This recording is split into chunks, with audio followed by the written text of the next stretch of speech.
Hello students, my self प्रीतम यादव और मैं आशा करता हूं कि आप सब लोग घर पर होंगे और सुरक्षित होंगे। प्यारे बच्चों, हमने हमारे लास्ट लेक्चर में क्या किया था? हमने हमारे लास्ट लेक्चर में किया था कि अगर हम कोई मैट्रिक्स गिवन है और उस मैट्रिक्स की पॉलिनोमियल की हमें आइगन वैल्यूज निकालनी है, तो वो हम कैसे निकालेंगे? वो हम निकालेंगे बच्चों, पहले हमें उस ए मैट्रिक्स की आइगन वैल्यूज निकालनी पड़ेगी और उस ए मैट्रिक्स की आइगन वैल्यूज की को हम उस पॉलिनोमियल में जैसे जैसे पुट करते जाएंगे, रखते जाएंगे, वैसे वैसे हमें हमारी पॉलिनोमियल की आइगन वैल्यूज मिलती जाएंगी। ये सब हमने हमारे लास्ट लेक्चर में देख लिया था। उसी वजह से एक क्वेश्चन है जो आपके जेएम के एग्जाम में भी आया हुआ है। देखते हैं कैसे, क्या कहता है क्वेश्चन। क्वेश्चन क्या कहता है कि let A be a 3x3 matrix, 3x3 matrix है विद ट्रेस 3, इसका ट्रेस कितना है? 3 है, and determinant of A is equal to 2, और डिटरमिनेंट कितना है? 2 है बच्चों। ये तो बात हो गई। और क्या गिवन है? इसमें ये कहा है कि 1 क्या है? हमारी आइगन वैल्यू है ए की। इसने हमें 3 बातें बताई है। क्या बात बताई है? पहली तो क्या है कि हमारा ट्रेस 3 है, दूसरा उसमें है डिटरमिनेंट 2 है, और 1 उसकी एक आइगन वैल्यू इसने दे दी। तो ये हमसे पूछना क्या चाहता है? ये कहता है कि हमें फाइंड आउट करनी है eigen value of the matrix a square minus 2i। वो इनमें से क्या होगी वो हमें बताना है। सबसे पहले हमें, जैसे कि मैंने आपको बताया था कि हमें ए मैट्रिक्स की आइगन वैल्यूज को फाइंड आउट करना पड़ेगा। ए मैट्रिक्स की आइगन वैल्यूज कैसे होंगी कि अगर 1 क्या है? आइगन वैल्यू है इसकी ए की, तो हमने एक आइगन वैल्यू का तो हमें पता है, हमें 2 और आइगन वैल्यूज का पता करना है। मैंने मान लिया कि लैम्डा 1 और लैम्डा 2 ये हमारी 2 और आइगन वैल्यूज हैं जो हमें फाइंड आउट करना है। अब क्या है? ट्रेस कितना गिवन है? 3। ट्रेस का होता हमारा, ट्रेस होता हमारा बच्चों सम ऑफ आइगन वैल्यूज, वो हमें कितना गिवन है? 3। यहां से हमारा क्या आ जाएगा? Lambda 1 plus lambda 2 is equal to 3 minus 1। और हमें क्या गिवन बच्चों? हमें given determinant 2, determinant of A is equal to, determinant क्या होता है बच्चों? प्रोडक्ट ऑफ आइगन वैल्यूज, वो हमें क्या गिवन है? 2, यानी कि lambda 1 into lambda 2 is equal to, हमें हमारे पास 2 इक्वेशंस हैं। इन 2 इक्वेशंस से हमें हमारे 2 वेरिएबल लैम्डा 1 और लैम्डा 2 की वैल्यू निकालनी है, जो हम इजीली सोल्व कर सकते हैं। कैसे? यहां से लैम्डा 1 की वैल्यू 2 माइनस लैम्डा 2, ये वैल्यू हम यहां से उठा के यहां पे रख देंगे। लैम्डा 1 की वैल्यू हमारे पास क्या आ जाएगी? 2 minus lambda 2 into lambda 2 is equal to 2। अंदर मल्टीप्लाई करेंगे, 2 lambda 2 minus lambda 2 square is equal to 2। इसको हम उस साइड ले जाएंगे बच्चों, ये हमारा क्या जाएगा? Lambda 2 square minus 2 lambda 2 plus 2 is equal to 0। ये हमारे क्वाड्रेटिक इक्वेशन है जो हमें लैम्डा 2 की हमारी 2 वैल्यूज देगी। एक क्वाड्रेटिक इक्वेशन है, उसको हम कैसे सोल्व करते हैं? हमारे पास एक क्वाड्रेटिक फॉर्मूला होता है बच्चों, वो क्या कहेगा हमें? Lambda 2 is equal to minus b plus minus b square minus 4ac और डिवाइड बाय 2 इनटू, यहां पे देखिए हमारी a की वैल्यू 1, b माइनस 2, c 2। यहां से हमारा लैम्डा 2 कितना आ जाएगा बच्चों? 2 plus minus under b square into 4 minus 4 into a into c means 8 और डिवाइड बाय 2। ठीक है बच्चों, यानी कि लैम्डा 2 की वैल्यू क्या आ जाएगी? 2 प्लस माइनस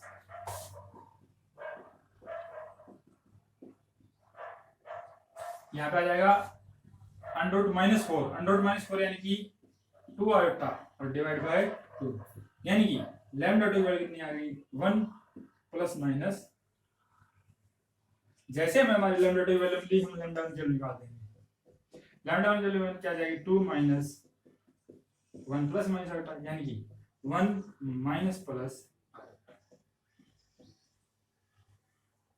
यानी कि अगर हमारी लैम्डा 2 की वैल्यू 1 प्लस आयोटा है तो लैम्डा 1 की वैल्यू क्या जाएगी? 1 माइनस आयोटा। इसी तरह अगर हमारा लैम्डा 2 की वैल्यू 1 माइनस आयोटा है तो लैम्डा 2 की वैल्यू क्या जाएगी? 1 प्लस आयोटा। यानी कि हमें हमारी a की बाकी दोनों आइगन वैल्यूज का भी पता चल गया। यानी कि अब आइगन वैल्यू क्या होगी? अब हमारी आइगन वैल्यूज ऑफ a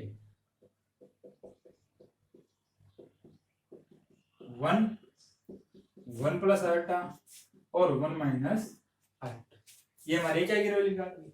हमें आइगन वैल्यू किसकी निकालनी है? a स्क्वायर माइनस 2 आइडेंटिटी, यानी कि eigen values of A square वो क्या हो जाएगा, इसका स्क्वायर 1 प्लस आई स्क्वायर 1 माइनस आई का स्क्वायर, यानी कि 1 ये क्या हो जाएगा 2 आयोटा, ये हो जाएगा -2 आयोटा।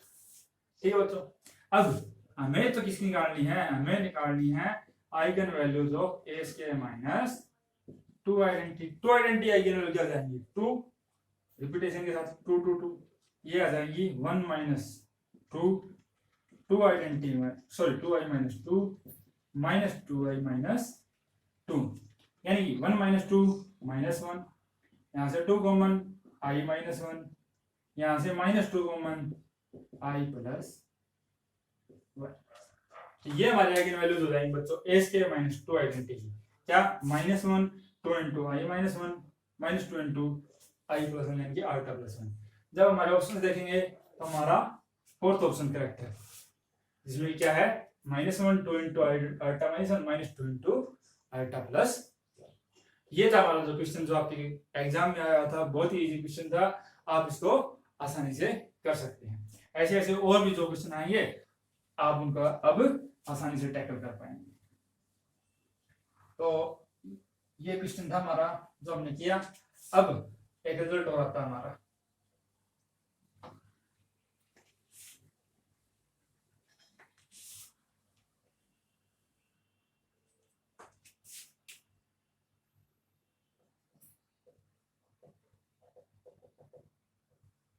रिजल्ट क्या कहता है कि अगर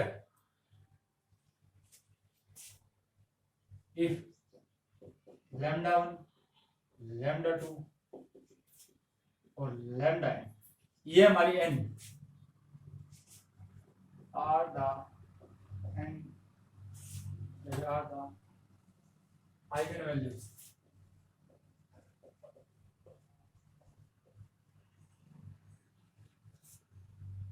of a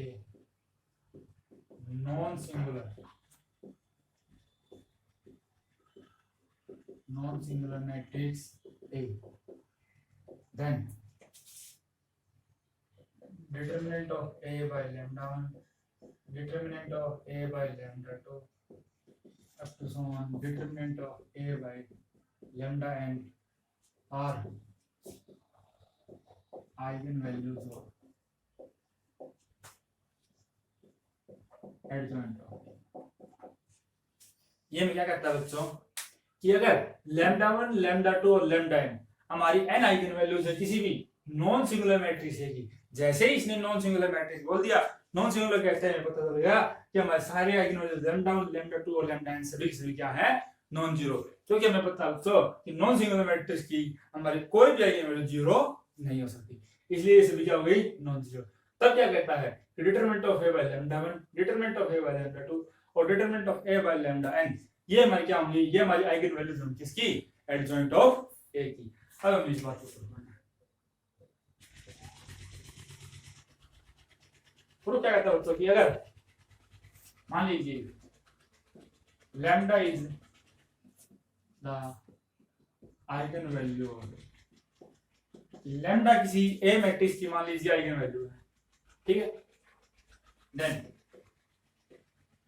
lambda inverse is the eigen value of A inverse. तो हमने हमारे पिछली वीडियोस में या पिछले लेक्चर्स में हमने किया था तो कि अगर लैम्डा हमारी ए की आइगन वैल्यू है तो लैम्डा इनवर्स यानी कि 1 बाय लैम्डा इसे हम ऐसे कह सकते हैं, क्योंकि हमारी ए नॉन सिंगुलर है इसलिए लैम्डा हमारा क्या है नॉन जीरो होगा, तो 1 बाय लैम्डा हमारी क्या होगी आइगन वैल्यू होगी ए इनवर्स की।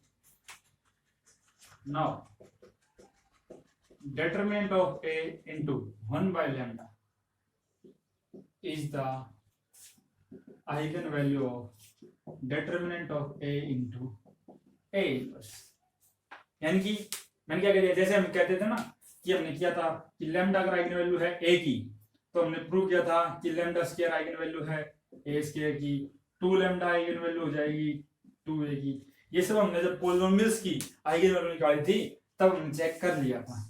उसी तरीके से जब determinant of a into 1 by lambda करूंगा वो मेरी आइगन वैल्यू हो जाएगी इसकी determinant of a into a inverse.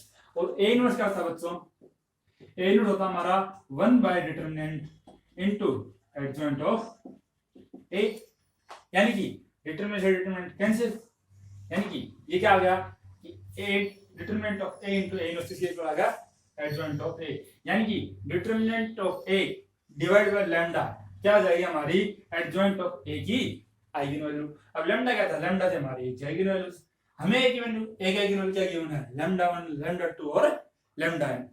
This implies determinant as lambda 1 lambda 2 lambda n are the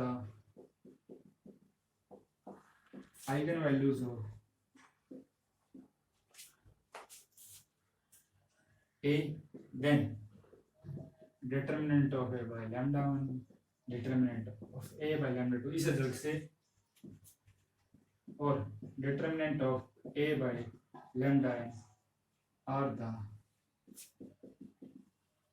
eigen values of adjoint of A। यानी कि अब हमें क्या करता, अब हमें ये पता चल गया बच्चों कि अगर हमें ए की आइगन वैल्यूज पता है तो हम एडजॉइंट ऑफ ए की आइगन वैल्यूज को आसानी से निकाल सकते हैं। कैसे कि डिटरमिनेंट ऑफ ए से हम हर एक आइगन वैल्यूज को जैसे जैसे डिवाइड करते जाएंगे हमें एडजॉइंट ऑफ ए की एक एक करके सभी आइगन वैल्यूज मिल जाएंगे। तो ये था हमारा रिजल्ट। अब क्या तो एक थ्योरम आती है, थ्योरम कह लीजिए, रिजल्ट कह लीजिए, कुछ भी कह सकते हैं आप उसको, ये आप पे डिपेंड करता है।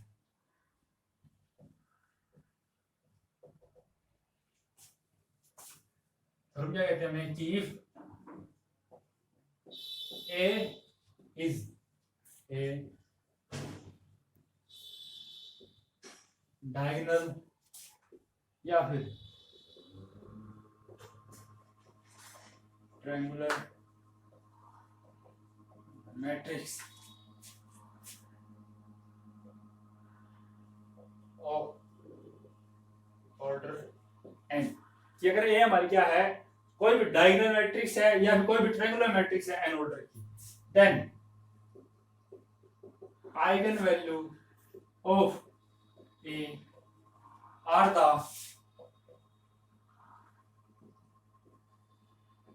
Diagonal elements of. ये लोग क्या कहते हैं, थ्योरम क्या कहते हैं बच्चों में कि अगर हमारी ए कोई भी डायगोनल मैट्रिक्स है हमारे पास या हमारी कोई ट्रायंगुलर मैट्रिक्स है तो उसकी आइगन वैल्यूज हमें निकालने की जरूरत नहीं है। आप उसके डायगोनल एलिमेंट्स को देखिए, जो जो उसके डायगोनल एंट्रीज या डायगोनल एलिमेंट्स होंगे वही हमारी उस मैट्रिक्स की आइगन वैल्यूज बन जाएंगे। कैसे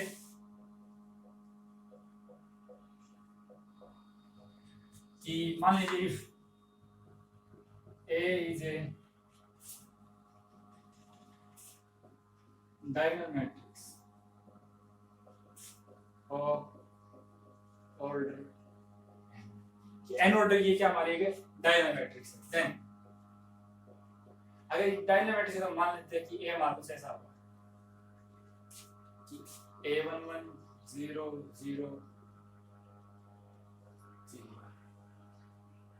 0 A22 0 0 0 0 0 A, ये हमारे को ये मैट्रिक्स है। हमें इसके आइगन वैल्यूज निकालनी है। आइगन वैल्यूज हम कैसे निकालते हैं, हमारी आइगन वैल्यूज होती हैं हमारी कैरेक्टरिस्टिक इक्वेशंस का रूट। कैरेक्टरिस्टिक इक्वेशन क्या होता है हमारी a माइनस लैम्डा i का डिटरमिनेंट इक्वल टू 0। इसके दो रूट होंगे वही इसकी क्या हो जाएंगी आइगन वैल्यूज हो जाएगी।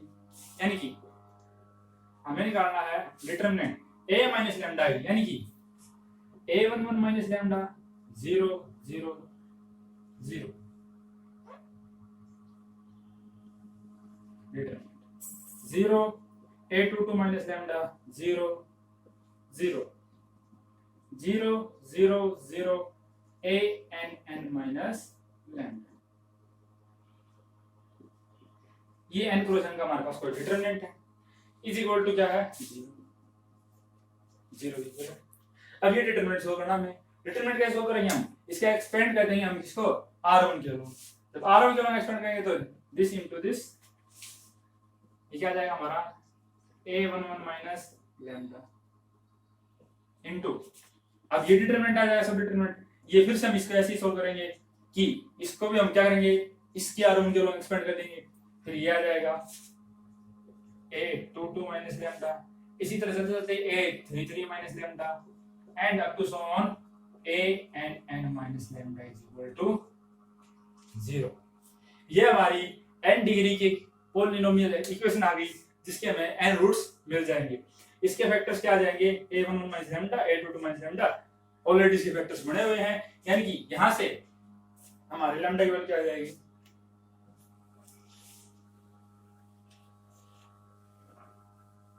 यहां से हमारी लैम्डा की वैल्यू आ जाएगी, lambda is equal to A11 A22 A333 and AN। ये हमारी n रूट्स आ गए किसके, A minus lambda is equal to 0, इस डिटरमिनेंट के, इस इक्वेशंस के n रूट आ गए। ये क्या थे, हमारी कैरेक्टरिस्टिक इक्वेशंस थी, और कैरेक्टरिस्टिक इक्वेशन के दो रूट होंगे वही हमारी क्या होती हैं, आइगन वैल्यूज।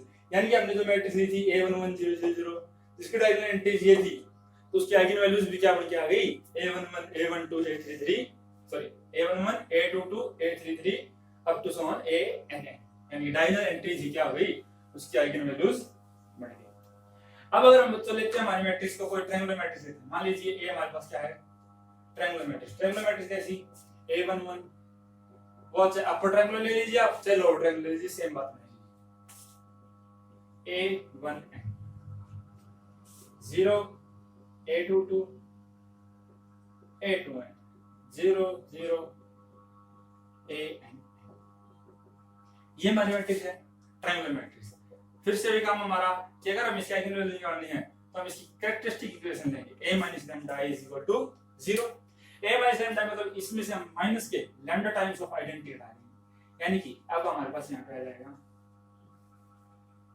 क्या, यहाँ पे A12, यहाँ पे A1N, यहाँ पे A2N और to so on AN minus lambda. अब हमारा डिटरमिनेंट ये आ जाएगा। अभी हमने क्या किया था, R1 के लॉन्ग एक्सपेंड किया था, अब मैं इसको C1 के लॉन्ग एक्सपेंड करूंगा।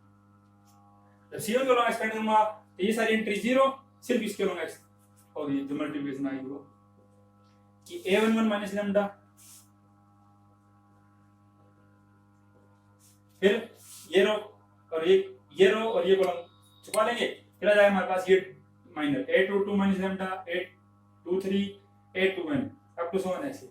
इसको फिर से मैं C1 के लॉन्ग एक्सपेंड कर दूंगा तो फिर से मेरे पास वही पॉलिनोमियल बन जाएगी, सॉरी वही इक्वेशन बन जाएगी कि AN minus lambda is equal to 0, और उस इक्वेशन से फिर से हमारे पास n roots A11 A22 A33 up to AN, यानी कि इस मैट्रिक्स की जो डायगोनल एंट्रीज हैं वही हमारी क्या हो जाएंगी, आइगन वैल्यूज बन जाएंगी। इसी तरह जब आप इसको लोअर ट्रायंगुलर मैट्रिक्स ले लेंगे, जब लोअर ट्रायंगुलर मैट्रिक्स लेंगे तब हमारी नॉन जीरो एंट्रीज यहाँ पे आ जाएंगी, फिर हम इसको फिर से वही ऐसे ही R1 के लॉन्ग ऐसे एक्सपेंड करते चलेंगे और हमें क्या मिल जाएगा, हमारी आइगन वैल्यूज मिल जाएगी। यानी कि बच्चों हमने क्या देखा कि अगर आपके पास मैट्रिक्स आपकी कोई डायगोनल मैट्रिक्स या कोई भी ट्रायंगुलर मैट्रिक्स है, चाहे वो अपर ट्रायंगुलर हो चाहे वो लोअर ट्रायंगुलर हो, तो जो उसकी आइगन वैल्यूज होंगी वो क्या होंगी, उसके डायगोनल एंट्रीज में होंगी। यानी कि आज के बाद जो आपको आइगन वैल्यू सॉरी आपको अगर कोई मैट्रिक्स ट्रायंगुलर या डायगोनल दे देता है तो आपको कोई कैलकुलेशन नहीं करनी है, डायरेक्ट उसकी जो भी डायगोनल एंट्रीज होंगी वही आपकी क्या बन जाएंगी, आइगन वैल्यूज बन जाएंगी। जैसे मैंने आपको पहले भी दिया हुआ था कोई क्वेश्चन कि if A is equal to 4 3 2 0 minus 1 5 0 0 2, then find the eigenvalue adjoint। अभी हमने दो थ्योरम की थी कि हमने निकाली थी एडजॉइंट ऑफ ए की आइगन वैल्यूज क्या होती हैं, पॉजिटिव ट्रायंगल की। मैं उसको इस एक क्वेश्चन की मदद से हम दोनों की रिवीजन कर लेंगे कि अगर हमारी ए मैट्रिक्स कोई ऐसी है 3 × 3 मैट्रिक्स है तो हमें आइगन वैल्यूज निकालनी है एडजॉइंट ऑफ ए की। यानी कि एडजॉइंट ऑफ ए के आइगन वैल्यूज निकालने से पहले हमें क्या निकालना पड़ेगा, ए के आइगन वैल्यूज को निकालना पड़ेगा। अब ए के आइगन वैल्यूज हम कैसे निकालेंगे, अब हम कैलकुलेशन नहीं करेंगे बच्चों, क्यों, क्योंकि जो हमें गिवन मैट्रिक्स है वो क्या है, एक अपर ट्रायंगुलर मैट्रिक्स है, यानी कि ए के आइगन वैल्यूज हमारे पास क्या आ जाएंगी, eigen values of A is equal to क्या आ जाएगी, जो डायगोनल एंट्रीज है इनकी 4 -1 और 2, क्योंकि बच्चों ये सभी आइगन वैल्यूज हमारे पास नॉन जीरो आई, यानी कि हमारी जो गिवन मैट्रिक्स ए थी वो हमारी क्या थी, एक नॉन सिंगुलर मैट्रिक्स थी। और अभी हमने एक रिजल्ट देखा था कि अगर λ1 λ2 λ3 λn हमारी n आइगन वैल्यूज थी किसी भी नॉन सिंगुलर मैट्रिक्स की, then eigen values of adjoint of A वो क्या आ गई थी, determinant of A divide by λ1, determinant of A divide by λ2 और determinant of A divide by λ3। उसी तरह से लैम्डा अगर n क्रॉस n की मैट्रिक्स। अब हमें इसका डिटरमिनेंट निकालना है, इसका डिटरमिनेंट क्या आ जाएगा बच्चों, product of eigen value, eigen value की प्रोडक्ट क्या आ जाएगी 4 -1 2 यानी कि -8। तो हमारी adjoint of A eigen value क्या आ जाएंगी, -8/4 -8/-1 -8/2 यानी कि -2 8 और -2 -2 8 और -4 ये हमारी आ जाएंगी एडजॉइंट ऑफ ए की आइगन वैल्यूज। तो ऐसे आपको किसी भी ट्रायंगुलर डायगोनल मैट्रिक्स की अगर आइगन वैल्यूज निकालनी है तो आप डायरेक्टली उनके डायगोनल एंट्रीज को देख लीजिए, वही उसकी आइगन वैल्यूज होंगी। ऐसे आपको क्वेश्चंस को करना है। Thank you.